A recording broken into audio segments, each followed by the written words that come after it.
भगवान कैसे प्रसन्न होते हैं? भगवान दिखावे से नहीं, श्रद्धा से होते हैं प्रसन्न। एक बार दुर्वासा मुनि देवताओं की नगरी अमरावती में गए। पूरा शहर उत्सव की शोभा से दमक रहा था। दुर्वासा ने कहा, वहां उपस्थित होकर नारद से इसके बारे में पूछा, इस उत्सव का क्या कारण है? देवर्षि नारद ने जवाब दिया, आज पूर्णिमा का दिन है। देवताओं के राजा इंद्र माता अदिति की पूजा कर रहे हैं। उत्सव की वैभवपूर्ण तैयारियों को देखकर दुर्वासा मुनि आश्चर्यचकित हुए। सैकड़ों सुवर्ण थालियों में फूलों को सजाकर मां की पूजा के लिए रखे जा रहे थे।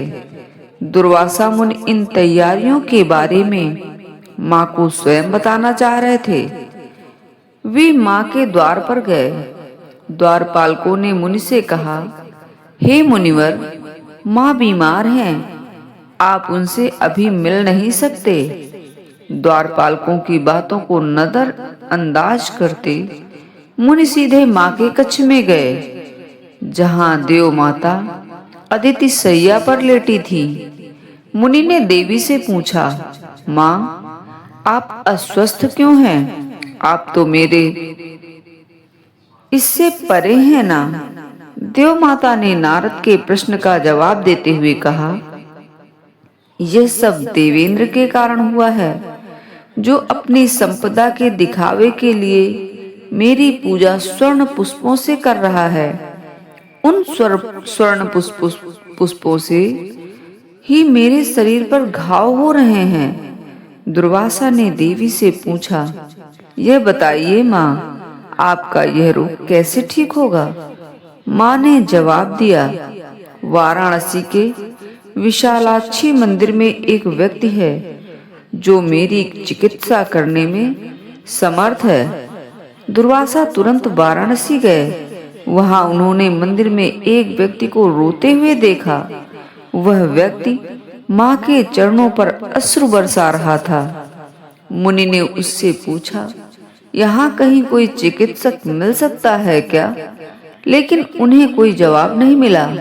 मुनि ने वाराणसी में कई जगहों पर चिकित्सक के बारे में पूछताछ की, लेकिन उनके सारे प्रयास व्यर्थ गए। दुर्वासा मुनि देव माता के पास लौट आए। आश्चर्य की बात थी, देव माता प्रसन्नचित्त अपने सिंहासन पर विराजमान थी। मां ने मुनि से प्रश्न किया, क्या आपको चिकित्सक मिला? दुर्वासा ने कहा, नहीं मां, मुझे मंदिर में कोई नहीं मिला। केवल एक वृद्ध व्यक्ति उस मंदिर की देवी के चरणों में अश्रु बहा रहा था। देव माता ने मुस्कुराकर दुर्वासा से कहा, जो वृद्ध तुम्हें दिखाई दिया वही मेरा चिकित्सक है।